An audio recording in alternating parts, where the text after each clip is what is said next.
नमस्कार विद्यार्थी मित्रांनो, ऑक्सफर्ड अकॅडमी मध्ये आपलं सर्वांचं स्वागत आहे. आज आपण पाहणार आहोत linear equation in two variable. Linear equation in two variable पाहण्या अगोदर आपण लिनियर इक्वेशन आणि टू व्हेरिएबल म्हणजे काय याचा व्हिडिओ अपलोड केलेला आहे आणि हा व्हिडिओ जर तुम्ही पाहिला तर नक्कीच तुम्हाला हा प्रॅक्टिस सेट सोडवणे सोपे जाईल. ओके, चला तर मग आपण प्रॅक्टिस सेट सुरू करण्यापूर्वी बोर्डवर काही एक्झाम्पल्स दिलेले आहे, ते एक्झाम्पल्स घेऊन आपण कशा पद्धतीने लिनियर इक्वेशन सोडवले जातात ते पाहूया, म्हणजे तुम्हाला प्रॅक्टिस सोडवणं सोपं जाईल. ओके, टेक्स्ट बुक मधील मी हे दोन एक्झाम्पल घेतलेले आहे. त्याच्यापैकी हा जो पहिला क्वेश्चन दिलेला आहे तुम्हाला टेक्स्ट बुक मध्ये, हा ऍक्टिव्हिटीज फॉर्म मध्ये दिलेला आहे. प्रॅक्टिस सेट 1.1 मधील हे दोन एक्झाम्पल्स दिसतात आणि हे दोन एक्झाम्पल्स जर ऑब्झर्व केले तर आपल्याला इथे हा 5x आणि 2x ही एक पेअर आहे आणि +3y आणि -3y ही दुसरी पेअर आहे. आता इथे ही पेअर जी आहे ही सेम पेअर आहे आणि ही पेअर सेम नाही. ओके, तर आपल्याला हे जर सॉल्व्ह करायचं असेल तर मग आपण एक्स आणि वाय ची व्हॅल्यू फाइंड करायची आहे आणि एक्स आणि वाय ची व्हॅल्यू जर फाइंड करायची असेल तर पहिल्यांदा आपल्याला टर्म जे आहे ते एलिमिनेट करायचं आहे. एकतर आपण पहिल्यांदा एक्स व्हेरिएबल असलेलं जे टर्म आहे त्याला एलिमिनेट करून वाय ची व्हॅल्यू काढू शकतो किंवा मग वाय ला एलिमिनेट करून एक्स ची व्हॅल्यू फाइंड करू शकतो. म्हणजेच काय, तर आपल्याला या दोन पेअर पैकी एक जी पेअर आहे ती एलिमिनेट करायची आहे, म्हणजेच बाद करायची आहे, तरच आपण एक्स किंवा वाय ची व्हॅल्यू फाइंड करू शकतो. ओके, तर मग हे एलिमिनेट जर करायचं असेल तर मग हे 3y आणि 3y हे जी सेम पेअर आहे आणि इथे अपोजिट साइन आहे, तर आपण याला एलिमिनेट करू शकतो, म्हणून याला एलिमिनेशन मेथड सुद्धा म्हणतात. ओके, तर ह्याला जर आपल्याला या दोन पैकी जर एक पेअर काय करायची असेल, एलिमिनेट करायची असेल, तर मग त्या सेम असणे गरजेचं आहे आणि त्याची जे सेम पेअर आलेली आहे त्या सेम पेअरचं साइन अपोजिट असणे गरजेचं आहे. जसं की इथे +3y आणि हे -3y ही सेम पेअर आहे आणि यांचे साइन पण अपोजिट आलेले आहे, तेव्हा आपण याला इझिली एलिमिनेट करू शकतो. म्हणजे आपण महत्वाच्या ज्या गोष्टी आहे ते कोणत्या शिकलो, की पहिली गोष्ट काय आहे, की सेम पेअर असणे गरजेचं आहे. पहिली गोष्ट काय, सेम पेअर असणे गरजेचं आहे आणि दुसरी जी महत्वाची गोष्ट आहे ती ही जी सेम पेअर आलेली आहे या सेम पेअरचं जे साइन आहे ते साइन काय असायला पाहिजे, अपोजिट साइन असायला पाहिजे. ओके, इथपर्यंत लक्षात आलं. त्यानंतर आपण दुसरं जर इक्वेशन ऑब्झर्व केलं तर दुसऱ्या इक्वेशन मध्ये आपल्याला इथे सेम पेअर दिसते, परंतु इथे काय नाही, इथे अपोजिट साइन आलेले नाही. अशा वेळेस आपण काय करतो, ह्याची सबट्रॅक्ट करतो आणि मग ह्याचे साइन जे आहेत साइन चेंज करतो, जे की हे जे सेकंड नंबरचं इक्वेशन आहे, आपण नंतर पाहणार इक्वेशन नंबर 1 आणि इक्वेशन नंबर 2 काय आहे. तर हे जे सेकंड नंबरचं इक्वेशन इथे आलेलं आहे ह्याचे साइन जे आहे ह्याचे साइन आपण सबट्रॅक्ट मध्ये काय करतो, अपोजिट करतो. इथे साइन नसल्यामुळे काय आहे, पॉझिटिव्ह साइन आहे, इथे पण काही साइन नाही, त्यामुळे काय पॉझिटिव्ह साइन असतेच, पण पॉझिटिव्ह साइनच्या अपोजिट आपल्याला निगेटिव्ह साइन घ्यायचे आहे. म्हणजे इथे प्लस असेल तर हा मायनस होईल, इथे प्लस आहे म्हणून हा पण मायनस होईल, इथे प्लस आहे म्हणून हा पण मायनस होईल. आता बघा, आता हे जे साइन जेव्हा आपण चेंज करतो तेव्हा हे जे इथे आलेले साइन आहेत याचा विचार न करता ह्या आपण नवीन चेंज केलेल्या साइनचा विचार करून आपल्याला ते सॉल्व्ह करावं लागते.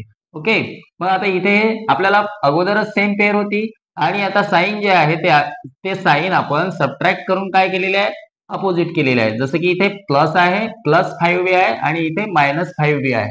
सो आपण इथे पण काय करू शकतो, आता एलिमिनेट करू शकतो आणि a ची व्हॅल्यू फाइंड करतो.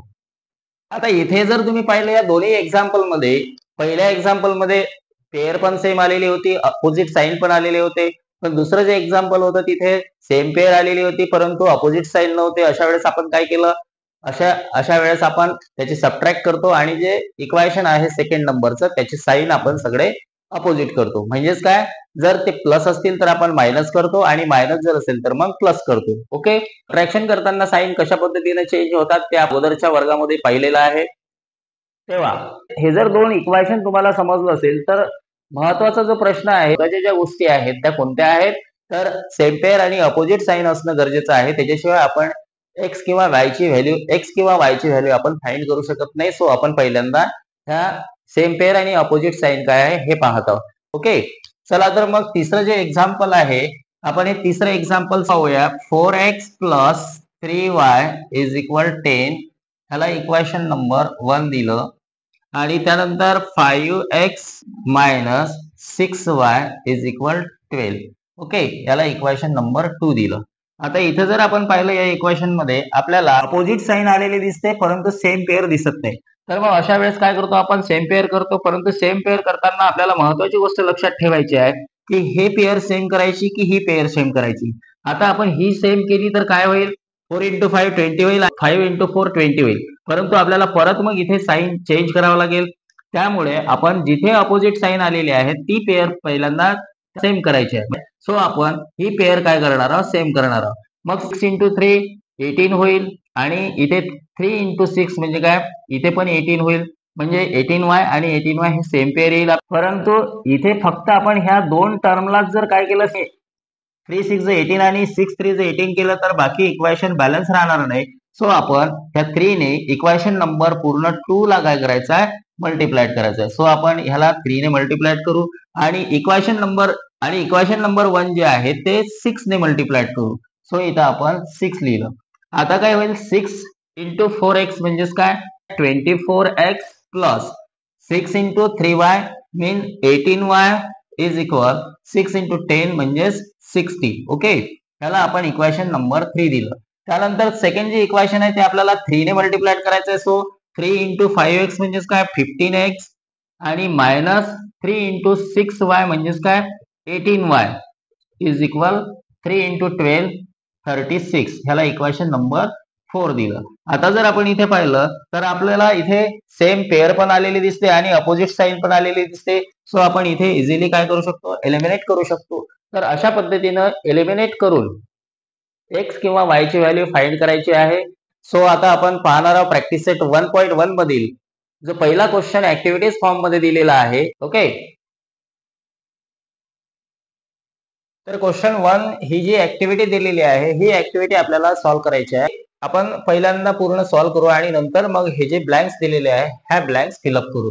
त्यासाठी पहिल्यांदा मी इथे हे परत 5x plus 3y is equal 9 हे इक्वेशन नंबर 1 आणि दुसरं इक्वेशन जे आहे 2x minus 3y is equal 12. Okay, हे इक्वेशन नंबर 2. आता ह्याला आपण काय करायचं आहे, सॉल्व्ह करायचं आहे आणि मग त्यानंतर आपण हे जे ब्लँक्स दिलेले आहे ह्या ब्लँक्स फिलअप करू. ओके, तर पहिल्यांदा सॉल्व्ह करताना दोन गोष्टी पाहायच्या आहे की सेम पेअर आहे का आणि अपोजिट साइन आहे का. तर सेम पेअर आहे, अपोजिट साइन आहे. सो आपण इथे याची काय करणार आहोत, ऍड करणार आहोत, म्हणजे ऍडिशन करणार आहोत. आणि आता इथे ऍडिशन करताना हे जे 3y जे आहे हे सेम पेअर आहे आणि अपोजिट साइन आहे. सो याला पहिल्यांदा आपण एलिमिनेट केलं. त्यानंतर मग 5x प्लस 2x म्हणजे 7x is equal 9 plus 12 21. x is equal 21 upon 7 आणि x इज इक्वल होईल 7 3 21. सो आपलं जे आन्सर आहे x इज इक्वल 3. ओके, त्यानंतर आता ही जी x ची व्हॅल्यू आहे हे x ची व्हॅल्यू आपल्याला इक्वेशन नंबर 1 किंवा इक्वेशन नंबर 2 या दोनपैकी कुठल्याही इक्वेशन मध्ये आपण x च्या ठिकाणी पुट करायची आहे, म्हणजेच ठेवायची आहे आणि मग y ची व्हॅल्यू फाइंड करायची आहे. सो आपण इथे लिहूया put x is equal 3 in equation 1. Okay, तुम्ही 2 मध्ये ठेवले तरी तुम्हाला y ची व्हॅल्यू फाइंड करता येईल. सो मी पुन्हा इथे इक्वेशन नंबर 1 जे आहे ते लिहून घेतोय. 5x plus 3y is equal 9 हे इक्वेशन नंबर 1 आणि आता आपल्याला x च्या ठिकाणी काय करायचं आहे, व्हॅल्यू पुटअप करायची आहे. सो इथे आपण 5x म्हणजे 5 × x आणि x च्या ठिकाणी आपल्याला हा 3 पुट करायचा आहे. So 5 × 3 plus 3y as it is equal 9. तर 5 × 3 15 plus 3y is equal 9. So 3y is equal 9 minus 15 and 3y is equal minus 6. So y is equal minus 6 upon 3 and y is equal minus 2. 3 to the 6 आणि sign minus आहे minus 2. So y ची value किती आली, y is equal minus 2. अशा प्रकारे आपण x आणि y ची व्हॅल्यू काय केलेली आहे, फाइंड केली आहे. सो आपले जे सोल्युशन आहे 3 and -2 आहे. आता आपण हे जे इक्वेशन सॉल्व्ह केलंय त्यावरून हे जे ऍक्टिव्हिटी दिलेली आहे या ऍक्टिव्हिटी मधील जे बॉक्स आहेत ते आपण फिल करूया. ओके, सो इथे 5x प्लस 2x मीन 7x आलेला आहे. सो इथे एक्स दिलेला आहे, आपण 7 या बॉक्स मध्ये लिहू आणि 7x इज इक्वल काय होईल 9 + 12, 9 + 12 21 आहे, सो इथे 21 लिहिलं आणि आता x इज इक्वल काय होईल x इज इक्वल 21/7 आहे, तर आपण इथे 21/7 लिहू आणि मग 21/7 म्हणजेच काय x इज इक्वल 3. ओके, तर आता x ची जी व्हॅल्यू आहे ती किती आलेली आहे 3 आलेली आहे आणि म्हणून आपण x ची व्हॅल्यू जी आहे ते काय करणार आहोत पुट करणार आहोत 5 × 3, जे की इथे बॉक्स मध्ये आपल्याला लिहायचं आहे. ओके, त्यानंतर 3y इज इक्वल काय होईल -6 आहे, तर आपण इथे -6 लिहिलं आणि y इज इक्वल होईल मग -6/3 आणि y इज इक्वल मग -2. तर अशा पद्धतीने इथे आपण काय केलं x ची व्हॅल्यू 3 आणि y ची व्हॅल्यू जी आहे -2 आहे. So solution is 3 - 2. ओके, तर अशा पद्धतीने आपण हे ऍक्टिव्हिटीज जो पहिला क्वेश्चन होता सॉल्व्ह केली. त्यानंतर आपण पाहूया प्रॅक्टिस सेट 1.1 मधील सेकंड क्वेश्चन. आपण प्रॅक्टिस सेट 1.1 मधील जो दुसरा क्वेश्चन आहे तो दुसरा क्वेश्चन आहे solve the following simultaneous equations. दोन लिनियर इक्वेशन्स एकत्र सॉल्व करणे म्हणजे सायमल्टेनियस इक्वेशन होय. ओके, तर आता हे पहिल्यांदा आपण जे पहिलं एक्झाम्पल दिलेलं आहे 3a + 5b = 26 आणि a + 5b = 22. सो आपण पहिल्यांदा आता ह्याला सॉल्व करण्यापूर्वी 3a + 5b = 26 याला इक्वेशन नंबर 1 दिलं आणि त्यानंतर सेकंड इक्वेशन आहे a + 5b = 22 आणि ह्याला इक्वेशन नंबर 2 दिलं. ओके, आता ह्याला सॉल्व करताना आपण पहिल्यांदा महत्वाच्या ज्या दोन गोष्टी आहेत त्या आपल्याला पाहायच्या आहेत की सेम पेअर आणि अपोजिट साइन आहे का. तर इथे आपल्याला ही सेम पेअर आलेली दिसते परंतु अपोजिट साइन नाही. मग अपोजिट साइन नाही तर आपण कशा पद्धतीने ते अपोजिट करतो ते आपण पाहिलेलं आहे, तर याची आपल्याला सबट्रॅक्ट करायची आहे. सो इथे साइन चेंज होईल. नेहमी आता तुम्हाला सांगायची गरज नाही की साइनचे जे अपोजिट साइन आहेत ते काय मायनस, इथे पण प्लस आहे तर मायनस होईल आणि इथे पण प्लस आहे तर मायनस होईल. ओके, तर आता आपण याला हे प्लस आणि मायनस अपोजिट साइन आहे आणि इथे सेम पेअर आहे, so we can eliminate this term. आणि आता ह्याची जी आहे आपल्याला सबट्रॅक्ट करायची आहे म्हणजेच काय 3a - a म्हणजेच 2a = होईल 26 - 22 म्हणजेच 4. So 2a = 4. So a = 4/2 mean a = 2. तर a ची व्हॅल्यू जी आहे ती a ची व्हॅल्यू अशा पद्धतीने आपण फाइंड केलेली आहे आणि मग आता ही जी व्हॅल्यू आहे ही व्हॅल्यू आपल्याला ही a = 2 जी आहे ही व्हॅल्यू आपल्याला एकतर इक्वेशन नंबर 1 किंवा मग इक्वेशन नंबर 2 मध्ये a च्या ठिकाणी काय करायचे आहे पुट करायचे आहे. सो आपण इथे लिहून घेऊया put a = 2 in equation 1. Okay, 2 मध्ये पुट केली तरी सेम उत्तर येईल. ओके, तर आता इक्वेशन नंबर 1 पुन्हा लिहून घेऊया 3a + 5b = 26. आता काय करायचं आपल्याला a ची व्हॅल्यू पुट करायची आहे म्हणजेच काय इथे 3a म्हणजेच 3 × a. सो 3 × आपण a ची व्हॅल्यू जी 2 आहे ती a च्या ठिकाणी पुट केली. So 3 × 2 + 5b as it is = 26. Okay, आता 3 × 2 म्हणजे 6 + 5b = 26 अँड 5b = 26 आणि हा जो लेफ्ट हँड साइड मध्ये आहे हा इकडे गेल्यानंतर मायनस होऊन काय होईल -6 होईल. ओके, आता 5b = काय होईल 5b = 26 - 6 म्हणजेच काय 20. ओके, मी इथे लिहूया आपण, मी परत लिहितो 5b = 20.